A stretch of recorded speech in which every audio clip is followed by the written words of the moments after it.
Hello and welcome to Superbrain, the podcast for everyone with a brain. My name is Sabina Brennan and thank you so much for tuning in to part 2 of my conversation with Dr. Mary McGill.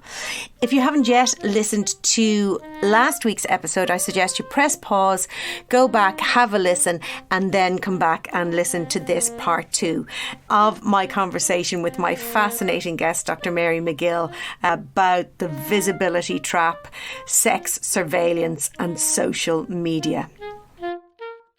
I had another guest on in season 1 and she was publicly shamed in social media, a journalist, because she wrote a piece about how do we find the balance between fat shaming and encouraging people to lose weight for health benefits and whatever. But before she knew it, she was vilified globally, lost a job, all the rest. And you have plenty of stories in the book about those things.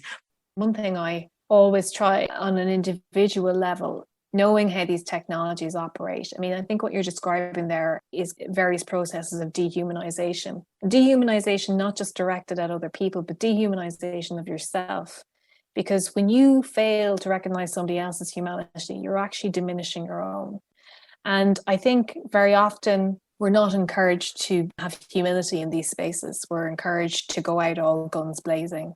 And I think that doesn't leave room for reflection. It doesn't leave room for nuance. And sometimes, I'll be honest with you, it kind of scares me, because if history tells us anything, it is that people can do terrible things when they believe that they are right. You know, how do you know that what you're saying is correct if you can't even, on a very basic level, even privately, engage honestly with counter opinions? And look at, if those counter opinions are abhorrent, that's going to be pretty obvious. But the counter opinions, of course, I'm talking about are the ones that actually will give you pause for thought.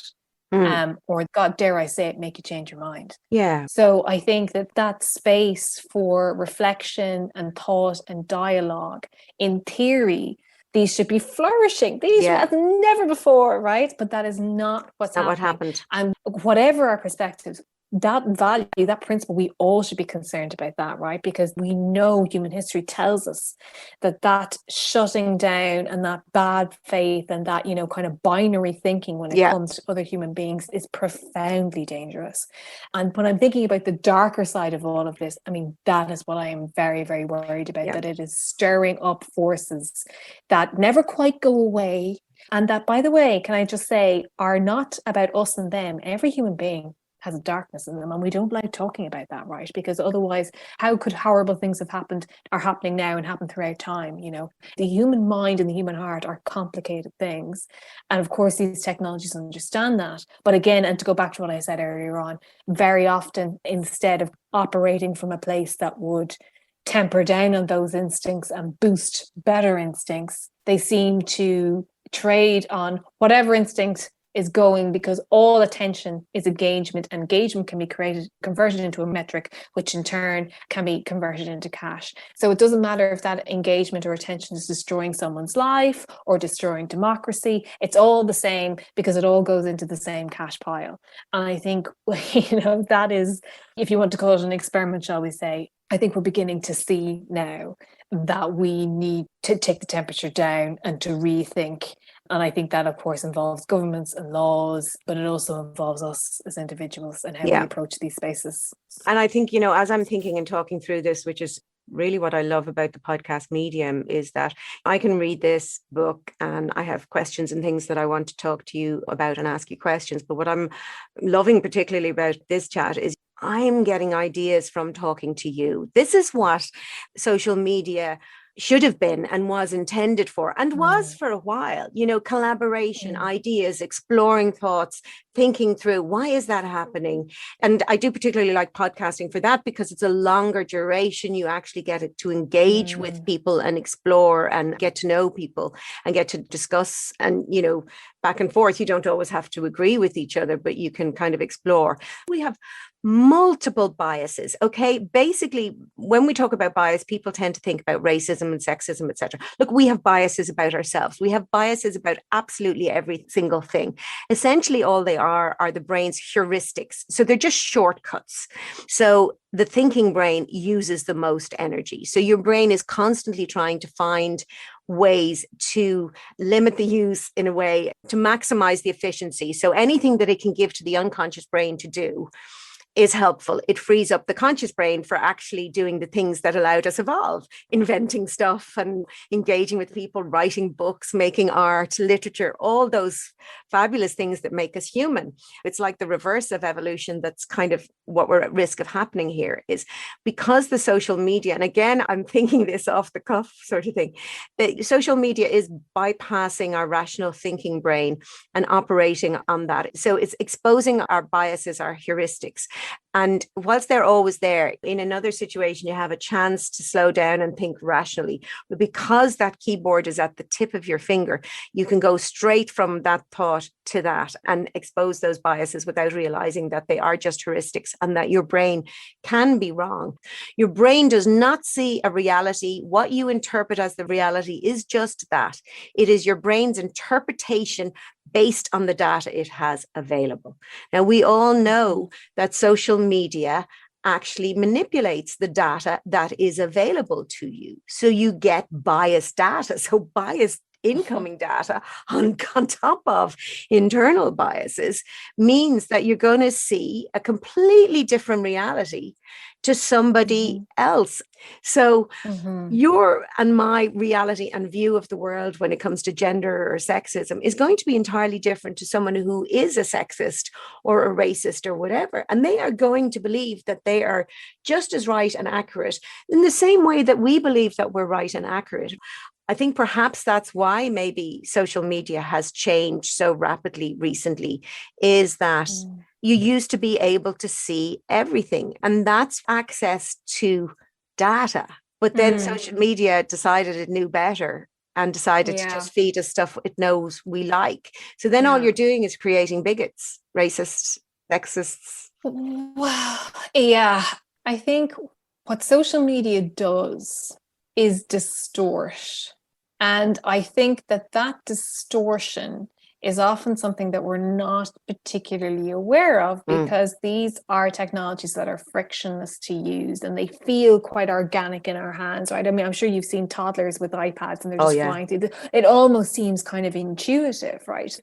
I think on our behalf, there's kind of an almost unthinking presumption that what manifests on our screen simply is right. We're not encouraged to look to behind think critically, and consider, and to consider what is going on. What are all the calculations that lead to you seeing your version of quote unquote online reality and me seeing my version, quote unquote, of online reality?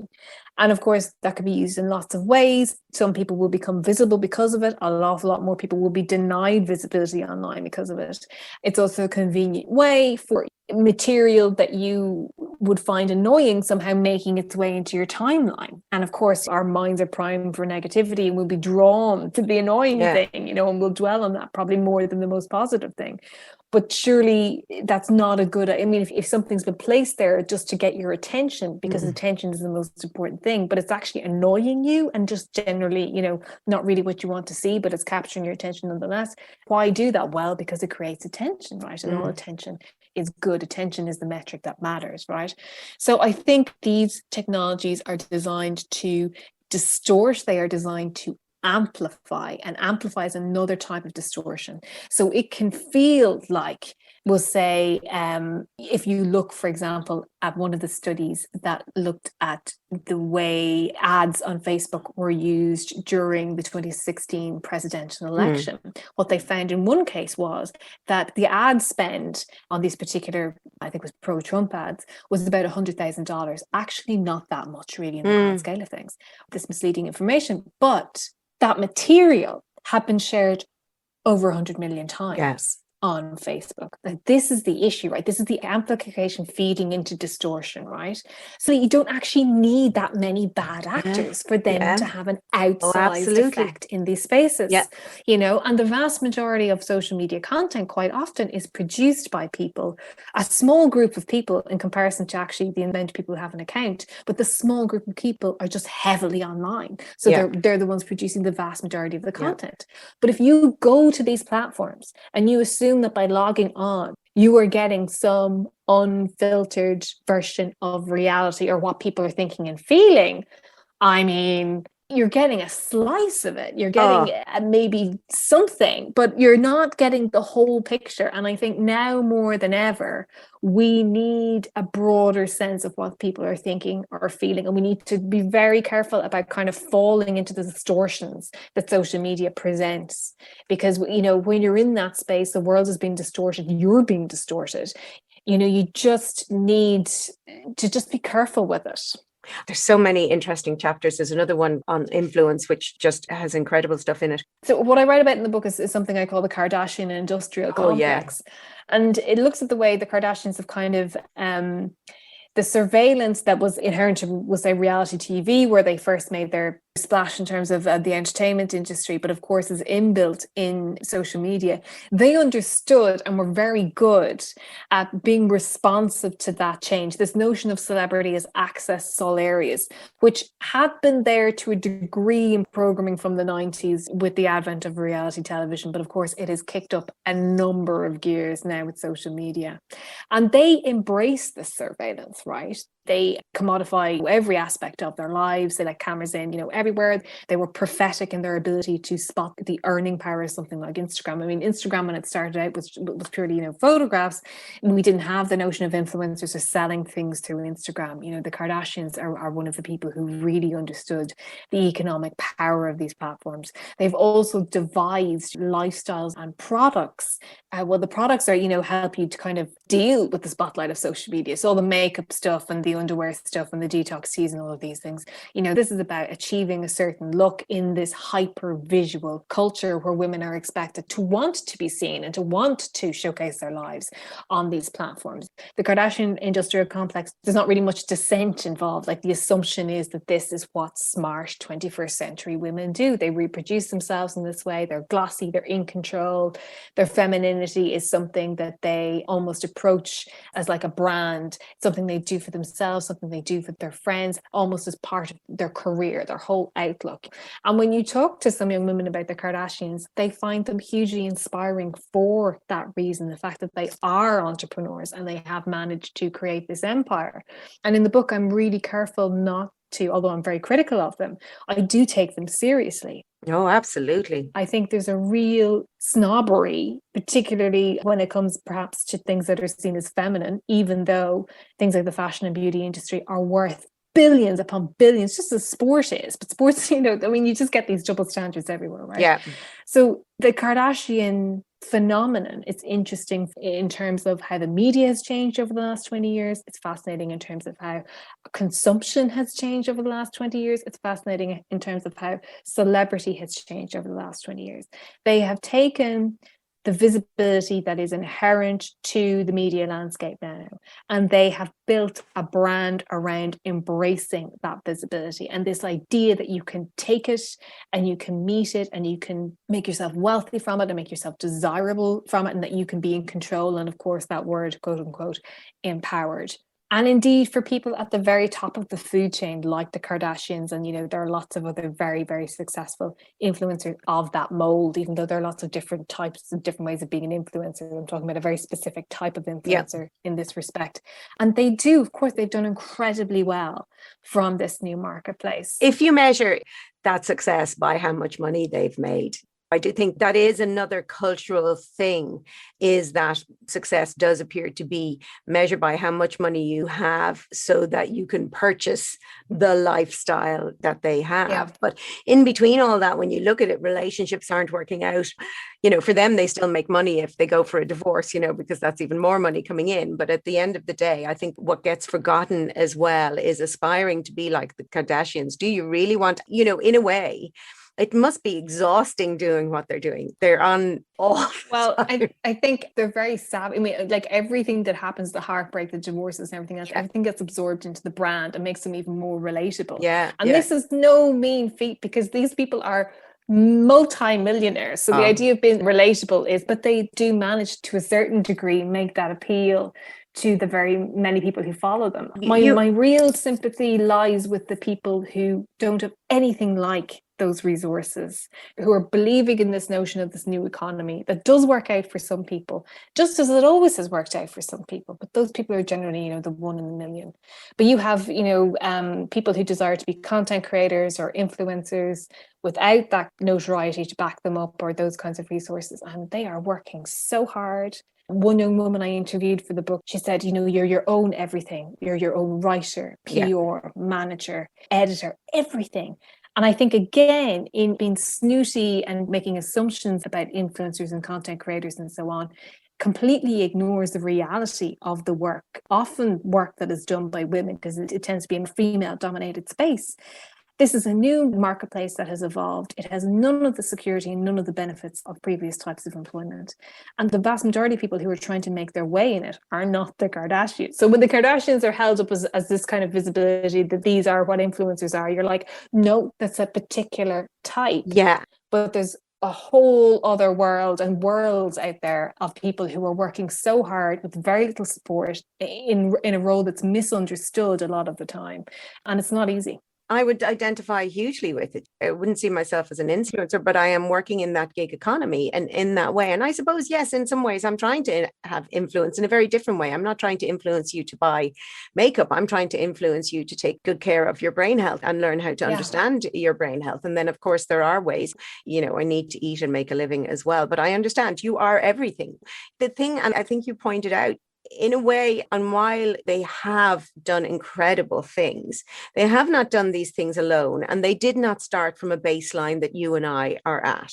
They started from incredibly rich and public families. So, they will have teams of people posting this stuff and suggesting what needs to be done. And that's kind of a deception that's dangerous. I think there's a few things as well, like that you touch on, I think also in that chapter. And I do think that the Kardashian, KIC. Yeah, the Kardashian industrial complex. Yeah. But you talk about Facetune and all these various devices that people now have access to create their public filtered image, which then actually results in, as you said, the Instagram look. So essentially you're making yourself more like others, more the same, this uniformed vision, but that has huge knock-on effects in terms of like imposter syndrome. You're not really the person you're presenting, wishing that you looked like, going to get plastic surgery to look like your face-tuned image of yourself, your self-esteem, your depression, you're not wanting to go online unless you look your best, all those things that all of us experience, but they have very real detrimental effect. But the whole point is that the solutions that are being provided are for, as you point out, problems that have been created by the solution providers. And so essentially there's just this roundabout that you're on that actually, if we could just all step off it, they go out of business. Like we are feeding the monster and then giving the monster our money. That's what I like about books like this. And I know people hate that word empowerment, but I don't know of a good replacement. But knowledge is power. And if you understand these things, and I really do urge people to get the book, it really makes you think about how implicitly complicit you are in this terrible cycle that is really not good for women. Well, when you begin to look at the literature and yourself, this literature, there's still so much we don't know, right? We're still kind of digging through this material. But what's really striking when it comes to comparison culture and fragmentation and all of these things is, I suppose, perhaps specificity. And what I mean by that is how we use these technologies matters and what we bring to them matters. Because not everybody is going to feel the need for validation through something like a selfie. So why are some people more prone to needing that validation? Perhaps at certain times, perhaps when they're a bit younger, perhaps when they're, things are being tough or whatever the case may be, and other people can kind of take it or leave it. And I have seen this myself just in my research and we'll say talking with young women, that some people seem to have a kind of a natural ability to, not that they're not affected, but they're better compartmentalizing it, or been like, that made me feel bad, so I'm not going to do any more of that, or that made me feel bad, so I'm not going to use this platform, but I like this platform and I use it this way, so that's what I'm going to do.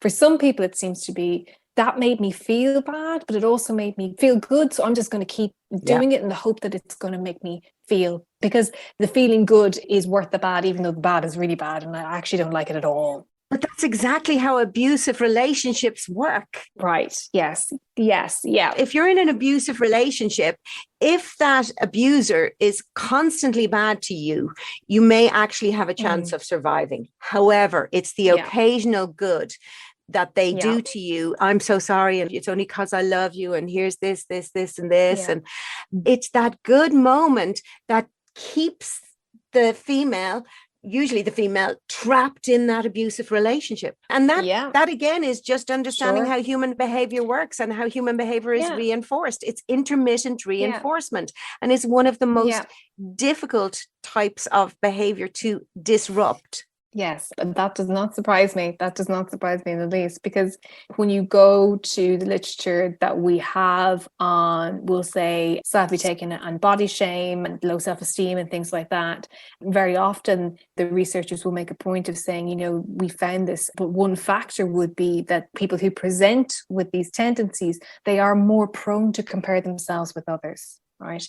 So that the technology then is tapping into that vulnerability, and you get this kind of, I suppose, feedback or loop effect. Right. So while the technology might not necessarily have caused that vulnerability, it is certainly exploiting that vulnerability. Yes. And that's awful. It's awful. Yeah. It is awful. I mean, people, when you work in this area, they're like, does it cause? Does it cause? And you're like, you know, maybe we're too fixated on cause, right? Oh, yeah, yeah. Maybe what we need to be asking, I mean, that's such a, you know, oh, it makes this happen. And you're like, oh, it's very, to say that conclusively about anything, it's a big question to ask. Yeah, you really can't. When it comes to the human condition and the human brain and behavior, singular causes really aren't at play. Yeah. They just aren't. Yeah. It is multiple causes, but also multiple contexts. So in one context, something happen might lead to something detrimental. In another context, it won't. Even as a female, you know, we have to acknowledge the role that our brain and our body plays in terms of our behavior and our vulnerabilities. Knowledge is power. It really is. Yeah, absolutely. And that's one of the things I wanted to do with the book, and we'll say in reference to, you know, research on the selfie, just having that self-awareness to catch yourself. You know, there's interesting research on the impacts of mood depending on the type of selfie practice that you engage in. So if you're taking selfies that are lighthearted, that involve food or, you know, nice sunsets, or humorous, and if those are the type of selfies that you're consuming as well, they're probably not going to have a negative impact on your mood or your self-esteem. However, if you are taking the type of selfies that orientate around beauty practices where there's a high degree of self-surveillance and there is a high degree of, you know, judgment and being critical of other people's selfies as well, and you are someone who is prone to comparison, then that is probably not going to do you a whole lot of good. But if you know that, and if you know, you can be like, oh, you know, and you have the self-awareness to catch yourself in the mood where you're reaching for that, where you're looking for that. And if that's all it takes to just make you put your phone down or get a bit of distance, so that's just not so much in your head, then, I mean, I would be delighted with that, because these technologies have overtaken our ability to build a kind of shorthand or common sense around them when it comes to use. And a lot of the time, unless you have the good fortune to be, you know, in academia or in research or wherever the case may be, a lot of these ideas, they need to be hitting the people who they are researching. They really do. Oh, yeah. And that's one of the reasons I do what I do, is that academia encourages publication in academic journals. And that's why I love that you published your PhD, but then you published this book for everyone else. And I almost feel that that actually should be almost a requirement in a way. I do feel it should be a requirement that research is made accessible. Watching yourself, watching other people, trying to figure out how should I be, how should I look? And actually you have some line, and I can't remember, where you actually evoke the handmaiden. Oh, yeah, no, that's a British researcher, Alison Winch. Yeah, she talks about the girlfriend gaze being this kind of very female, very critical gaze, being that the male gaze is handmaiden. Yes, so and it is certainly in certain respects online in these very female spaces, which Instagram can tend to be. It is foregrounded. It's a female gaze. It's other female. Yeah. Yeah. And I have to say, like, my experience across my life, and these are some of the things that I would feel uncomfortable saying, but at least I can kind of qualify myself if we do it here, that in my experience, females are the ones who appear more critical of other females, or it can feel like that, whether it's true or not, but it can certainly feel like that, certainly as a schoolgirl. And you do, and I think that's very relevant, you do speak of social media as being the schoolgirl, that place where you are trying to discover who you are, and you're looking at other people and going, oh, do I want to be like her? Or, oh, actually everybody seems to really like her, but okay, I'll kind of ignore the fact that she's bitchy, but I'd like to look like her. Or, you know, and it is that space where you are kind of vulnerable. And when it comes to perfect bodies, I don't think that men, I think a new generation may be different, those who've grown up with the internet and are subjected to porn and just all these perfect bodies. But certainly in my generation and before that, men are less critical of the female form and are excited by or aroused by the female form, even if it has cellulite or an extra few pounds. It's much more organic than the 8-pack and the looking perfect. That's certainly what it was when I was there. I don't know whether it's actually changed. It could change.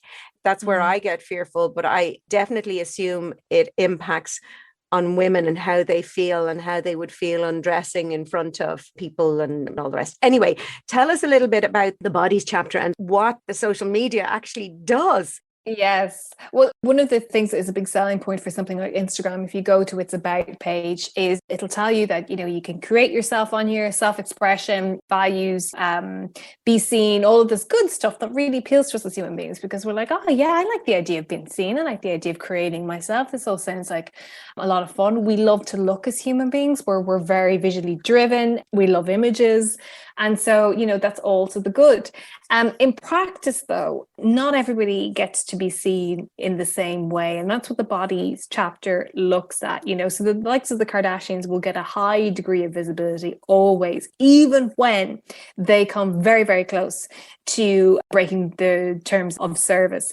For people who don't have that kind of following, or for people who are challenging, we'll say, traditional understandings of the female body, just as an example, they will find themselves quite often censored. They may have their account taken away from them. They may have their images taken down. There's two fantastic examples. If you can explain the image that you're referring to with Kim Kardashian, what she was attempting to emulate. Yeah. And then there's a couple then that come to mind. So there's the woman with the bikini. Yeah. Yeah. And then also there's one about, and this is where moderators come in. They're really striking stories. They really are. So last summer, Noam, I hope I'm pronouncing her name correctly. She is a very high profile Black British body positivity activist, put up a series of images, very beautiful images of herself on Instagram. And she was holding her chest with her arms, but there was no sign of the dreaded female nipple, which is not permitted on Instagram, just so you know, for anybody who's thinking about getting their nips out on Instagram. If you're a woman. If you're a woman, if you're a man, you can have your nipples out. Yeah, exactly. So this was an image I think I describe in the book as kind of one of quiet self-acceptance and contemplation. It was very nicely done, aesthetically very beautiful, but it was taken down. It was taken down repeatedly over and over again. And both the blogger and the photographer who took it were just aghast, as were the people who were following what was happening online, because highly sexual images of slim Caucasian women are all over Instagram, and they are not removed. I get them. Look. You know, and we all get them, and you kind of go, look at. Yeah. So around the same time that this was playing out, Kylie Jenner had put up an image of herself with also topless with her arm across her chest. It was deliberately provocative. You know, it was a very sexualized image. Yeah. Whereas the other one was a celebration just of, you know, kind of body confidence, self-love. No innuendo, nothing. It's just, no. I'm sitting here and this is how I look. And, this is me. I'm okay. Yeah. This is me. And, you know, an important image because we're not used to seeing women like that. And we're particularly not used to seeing women outside this stifling norm of skinny whiteness embracing themselves like that. So Kylie Jenner, you know, not even a thing, you know, everything else. But because this blogger had such a following, she was able to kind of draw attention to the fact that she had been, you know, her images had been taken down, and it became a thing. And the newspapers in the UK picked it up. It became an international news story. And eventually I think Instagram, the images were reinstated. They then changed their moderation policy to kind of add a bit of nuance around the fact that just because a woman is holding her breast does not necessarily mean that it's sexual, right? I think what it was that for some people who aren't aware, and that's a whole other podcast to talk about as well, is there are people who moderate content, and they can be moderating violent content, obscene content, etc. Not a very nice job. No. But they have rules and guidelines. So the rule in this instance, the reason hers was taken down was that apparently you can embrace your breasts to hide them and to be, you could describe it in so many different ways: sexual, provocative, coquettish, or actually just plain, abiding by the rules. I can't show my nipples on Instagram.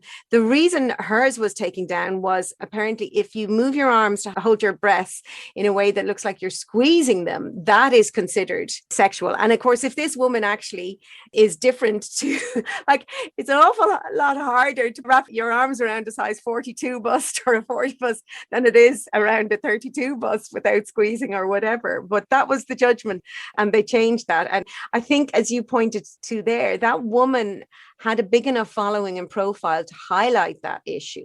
But most of us are unaware that we are being fed just one body type, and it is white. And also just to say, and also the strength of character and the bravery, because not everybody has that energy within them to fight.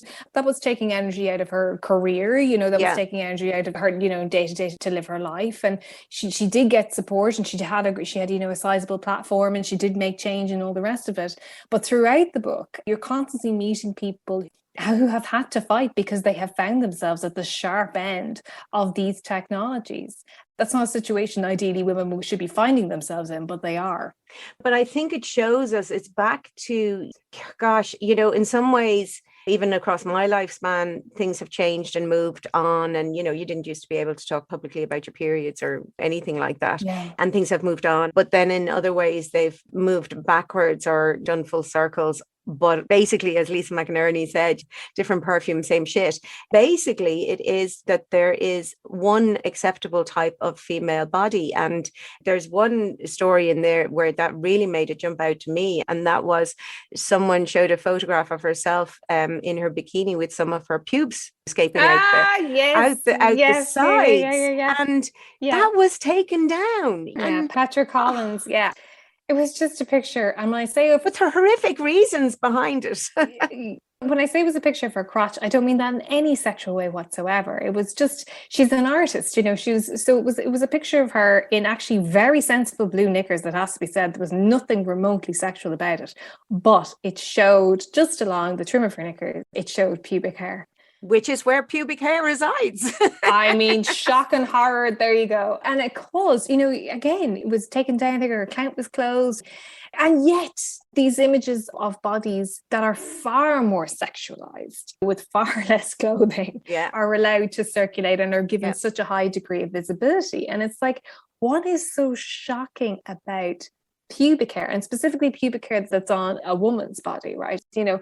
There's almost like these technologies are so progressive, or that's what they sell themselves as, but the cultural ideas that inform them I still have this puritanism in them. Yeah, absolutely. So like, you're free to represent yourself, but actually you're only free to represent yourself within quite defined parameters that can be very tricky to interpret. There's not a whole lot of transparency until you find yourself up against them again and again. In the bodies chapter, you hear from women who are like, and then this was centered and I was so this idea, again, to go back to that notion of control, they have control, the platforms have control, absolutely, and they will give you a degree of control, but your control will never ever ever supersede theirs. They will have the ultimate say. I think in one way it can, and that is you have control to step back and away from them. And that's very hard to do. And it's something that I'm going to kind of wrestle with. I suppose I have been doing it in more recent years, in that I tend to limit my interaction on social media actually to my work or stuff that's relevant, and then maybe my dogs. So it's kind of pretty innocuous, because I've realized that actually it's not the right place or forum for the kind of nuanced, intelligent conversation.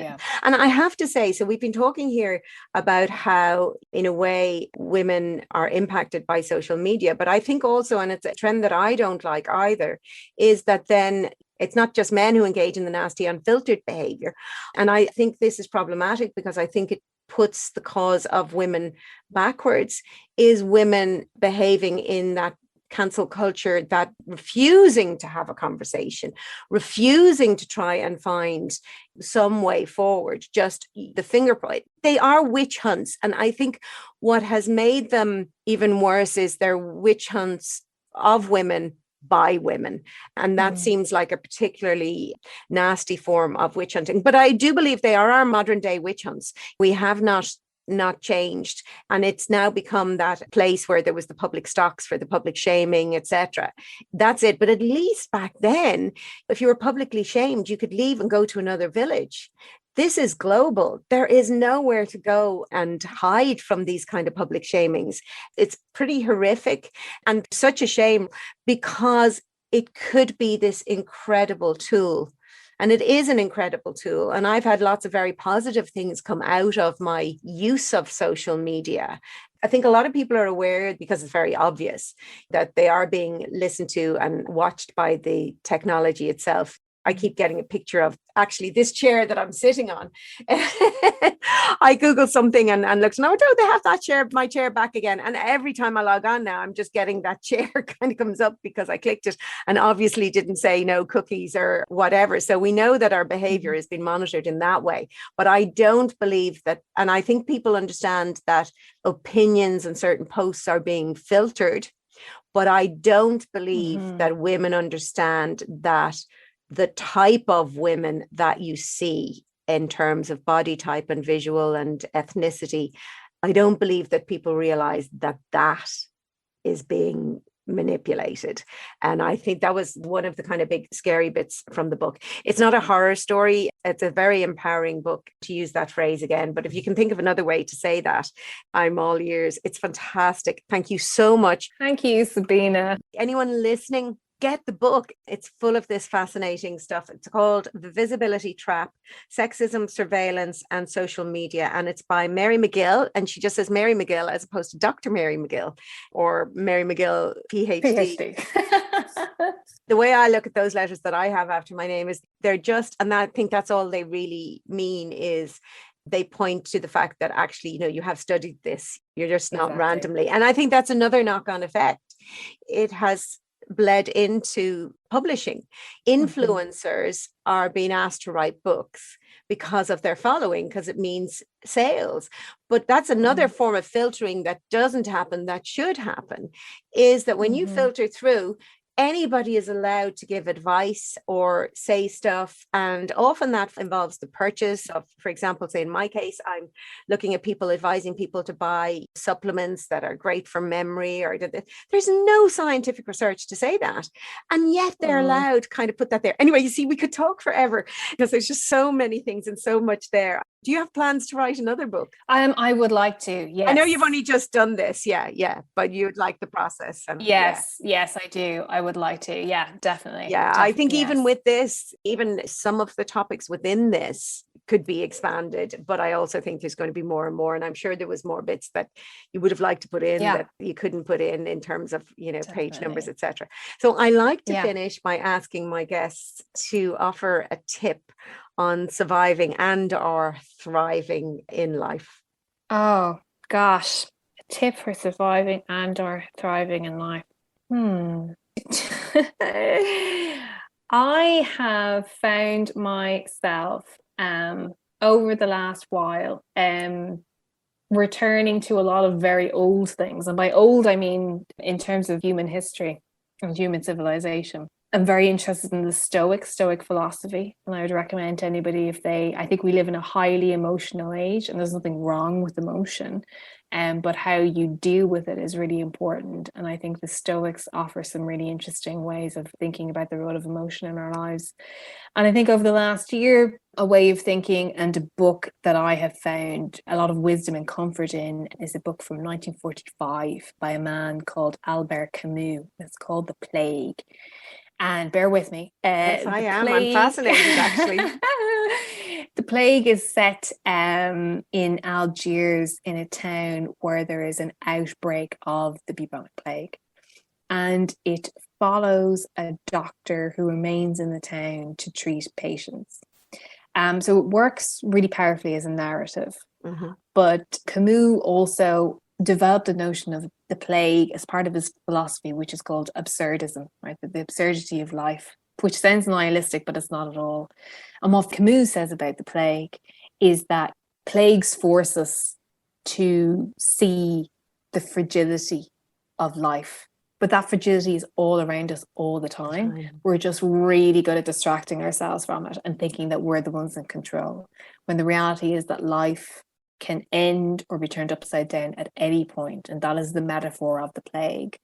And at one stage, one of the doctor's assistants asks him, how do you cope with that? Like, how do you cope with all this suffering? And, and he just says, I do my work and we go through it. And I think that's what we do as human beings. There is no way but through. So you just kind of have to accept the plague as a condition of our existence and go through. I totally hear what you're saying. And obviously it will resonate for people because we're living through another plague. But it's interesting what you say about the Stoics and emotions. I think it's probably that the pendulum has swung too far one way. So there's this Stoic putting on the brave face thing. And, for years we've heard about, you're not in touch with your emotions, get in touch with your emotions. But now I think it's probably swung too far the other way. And it's not always good to let your emotions rule your behavior. In fact, in a way, emotions are the results of your thinking as well. And I suppose really, in a sense, what you're saying is just do it, just live it. You have much more control and much less control than you think. So the big stuff, an awful lot of it, we have no control over it. So you just have to live through it. But actually how you live through it and how you respond to it and what you do on a day-to-day level, you have huge amounts of control. Yes. And that's in how you think, how you behave, and even how you feel. You have much more control. Those things don't just happen. Your brain and you and your behavior are making some of those things happen. And so, if they're not working, you can switch them up and change. That's fascinating. I may have a little look at that book. It's always nice to get those kind of tips. But the main book to consider, folks, is The Visibility Trap. It's a fantastic read. My name is Sabina Brennan, and you have been listening to Superbrain, the podcast for everyone with a brain. Superbrain is a labour of love, born of a desire to empower people to use their brain to thrive in life and attain their true potential. You can now go ad-free on patreon.com/superbrain for the price of a coffee. Please help me reach as many people as possible by sharing this episode. Imagine if we could get to 1 million downloads by word of mouth alone. I believe it is possible. I believe that great things happen when lots of people do little things. Visit sabinabrennan.ie for the Superbrain blog with full transcripts, links and the like. Follow me on Instagram at Sabina Brennan and on Twitter at Sabina_Brennan. Tune in on Thursday for another booster shot from me and on Monday for another fascinating interview with an inspiring guest. Thank you for listening.